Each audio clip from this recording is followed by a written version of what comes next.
আসসালামু আলাইকুম ভাই।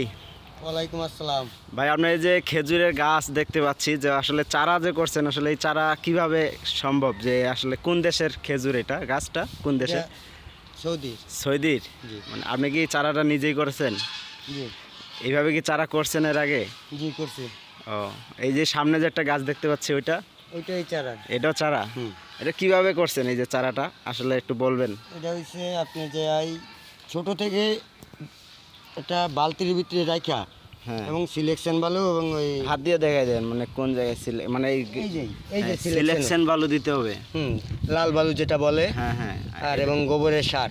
হ্যাঁ হ্যাঁ। এই যে একটা ভিতরে আমরা একটা আবার কি দেখতেছি, টপ নাকি? এগুলো হালকা ছাদ থেকে দেওয়া হয়েছে এইটা। আচ্ছা আচ্ছা।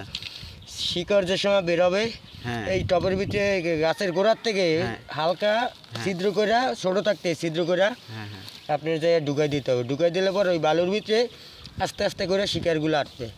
আচ্ছা আচ্ছা, মানে এই যে গাছটা যখন গাছছেন তখন এখান থেকে কি এরকম কোনো গাছ হয়েছিল এরকম? হ্যাঁ, এটা ছোট এখান থেকে বাইরে হয়েছিল। এই যে জায়গা থেকে বাইরে হওয়ার পরে এই বালতিটা ঢুকাই দিয়েছেন? হ্যাঁ, বালতিটা হালকা ছিদ্র করে যেরকম।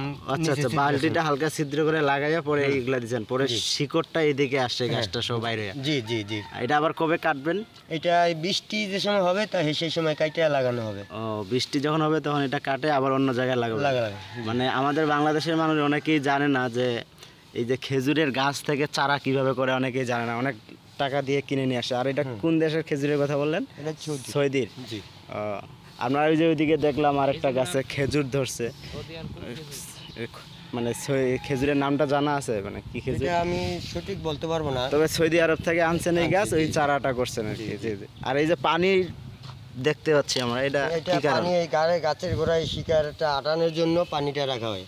পানি কি পরে আস্তে আস্তে নাকি? আস্তে আস্তে পরে ফুটা করে দেওয়া আছে। জি জি জি।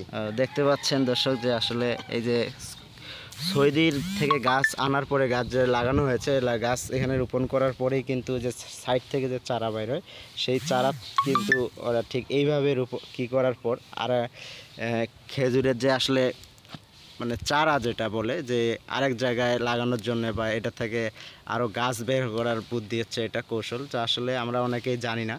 তো এই ভিডিওর মাধ্যমে আপনাদেরকে দেখানোর চেষ্টা করতেছি যে খেজুরের চারা কিভাবে করবেন।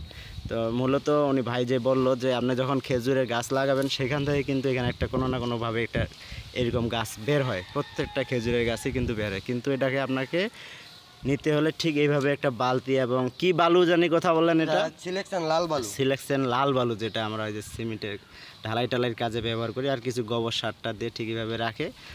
দেখবেন যে এই গাছের গোড়া থেকে শিকড়টা যখন এইদিকে আস্তে আস্তে চলে আসবে, এরপরে কিন্তু আপনি বর্ষার সময় ঠিক এটা কেটে অন্য জায়গায় রোপণ করতে পারবেন।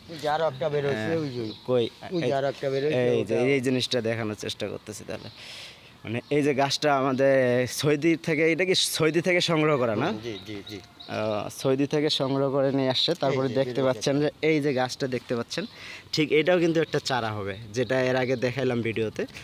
ঠিক এইটার মধ্যেও কিন্তু একটা এইভাবে বালতি ঢুকাই দেওয়া হবে। সেই বালতিটা থেকেই কিন্তু তার যে শিকড়, সেই শিকড় কিন্তু বালতির মধ্যে অটো চলে আসবে, আর এরপরেই কিন্তু এটা কাটে অন্য জায়গায় লাগানো হবে, দেখতে পাচ্ছেন। তো যাই হোক, আমরা একটা ভালো জিনিস জানলাম আজকে, তো সবাইকে জানার সুযোগ করে দিন।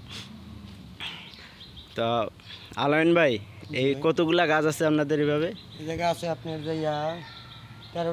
13টা গাছ আছে। আর এই যে একটা গাছে আমরা খেজুর দেখতে পাচ্ছি, আসলে এটা খেজুরের নাম জানা আছে? জি না, এটা আচ্ছা আচ্ছা, আপনার মালিক মহাজনে জানে না? আমরা দেখতে পাচ্ছি যে আসলে এই যে গুড়ি গুড়ি ছোট ছোট এখনো খেজুর ধরে গেছে, বেশি বড় কিন্তু না গাছটা। দেখতে পাচ্ছেন সৌদি আর যে আসলে খেজুর বাংলাদেশে যে এখন হচ্ছে, আমরা কিন্তু এই খেজুরগুলো কিন্তু বাংলাদেশে এখন অ্যাভেলেবেল পাচ্ছি, অনেকেই নার্সারি করতেছে। তো দেখতে পাচ্ছেন যে আসলে কিভাবে চারা রোপণ করবেন বা চারা তো বাইর করবেন।